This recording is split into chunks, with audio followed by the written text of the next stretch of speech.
Jayson Tatum's point, rebound, and assist line is set at 43.5. What are they? Oh, it just moved to 42.5. It just moved back down to 42.5. This is insane. Obviously, I'm going under. I'm also taking Donovan Mitchell over and Jaylen Brown under their point, rebounds, and assists. Let's go look. Bro, see, what I don't get about the Jayson Tatum line is, obviously, guys know I look at Pinnacle for my odds, right? His points, rebounds, and assists is at 27. His points is at 27.5, favored to go under. His rebounds is at 9.5, slightly favored to go over, and his assist line is at 5.5, slightly favored to go under. Actually, the assist line is heavily favored to go under than the points is. That's my bad.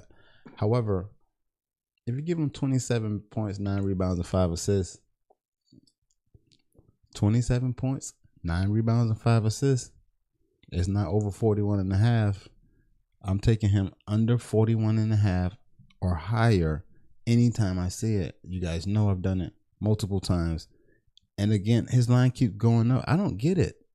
I hope he goes over because something's not right. But obviously, he has to have a breakout game and 1 point during this playoffs. Hopefully, this series is tied 1-1.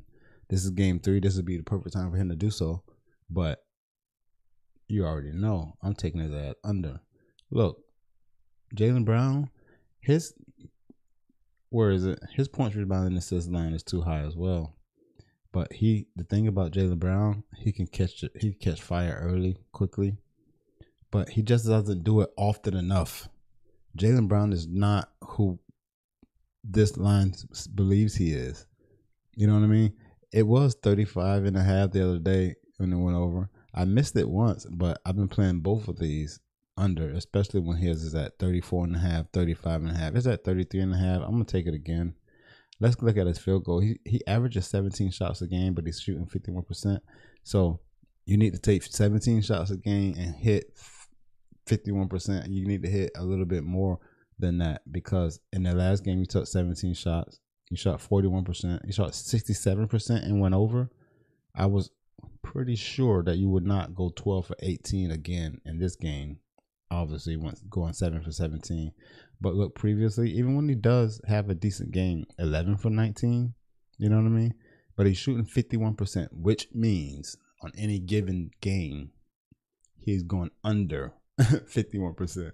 It's not as if those averages move in a huge direction either way. But when I see it as such, especially because I look through game by game so often, this is an under to me.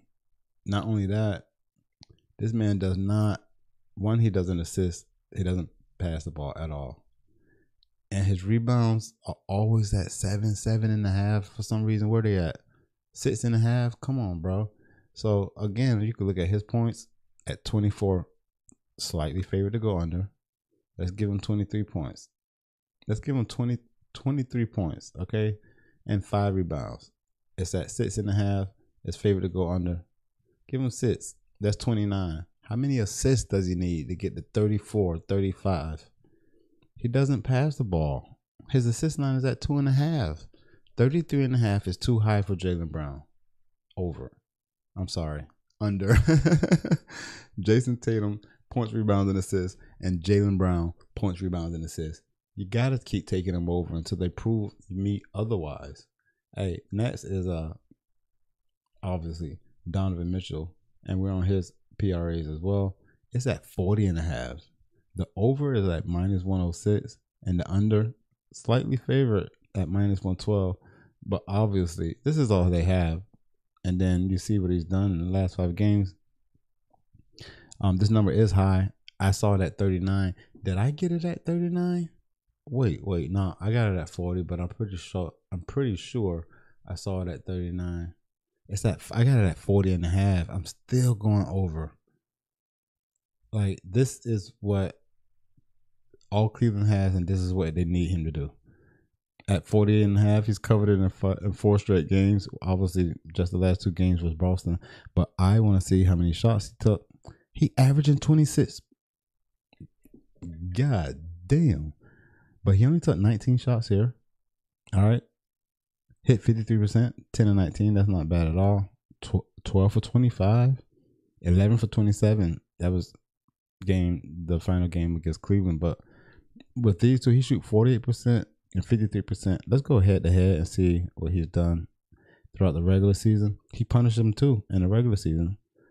You know what I mean? These two games are both playoff games, back-to-back playoff games. Game 1, game 2. He might go even harder in game 3. He did have, let's look at his 3-point attempts. He's shooting 10 a game. 10 a game, but he's only hitting at 40%. But he took 7 here, hit 5. Took 11, hit 4. Took 2. He on fire, I think. He coming off a game hitting 5 out of 7 3-point attempts. But let's look at his rebound and assist. It's at 10.5, and he's been clearing it. So the difference is that he will rebound and pass the ball. Jaylen Brown don't pass the ball. Let's look at his assist line. Should be at 4.5, maybe 5.5. It's at 5.5. Jaylen Brown's assist line at 2.5. 33.5 PRs is too high for him unless he shoots 12 for 17 or some shit like that. And that's not an average day for Jaylen Brown. So bam, if you look, I mean, obviously I like to have the plays kind of correlated, not correlated, but when they're in the same game, I don't care what's happening. I'm looking at the odds for those points by themselves, rebounds by themselves, assists by themselves. I'm glad Pinnacle doesn't show PRAs like that because I need to see it individually. And no one's going to show the PRAs like this with an odds because obviously PRA plays are going on parlays most of the time. But you can find odds for different books. I'm in Florida. I'm very, very limited. Bro, we don't dabble. I'm officially affiliated with Dabble. I'm going to be pushing Dabble extremely hard. And you know why? Because Dabble's 3-man tickets pay out 6x.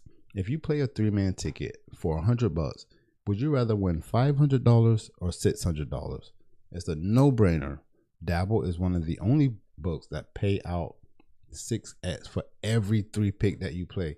Now, Underdog has 6x payouts too for their 3-pick plays. However, they do offer alternate lines, and if you select one of those alternate lines and it changes the payout, then your strategy is screwed because I need to play as many 3-mans as possible that pay out 6x for my research. But really, I'm grinding these bitches, so I need to play as many as possible, but it has to be at 6x. So yes, I play on PrizePicks and Underdog and others, but not at volume. The only reason I'm playing at PrizePicks is because they're sending me bonus money for people clicking on using the code in my description. I haven't deposited on PrizePicks. I've made withdrawals from PrizePicks, but there's no reason for me to go on there, play 3-mans, which I like the most, for 5x when Dabble offers them for 6x. You already know. Let's get this dough.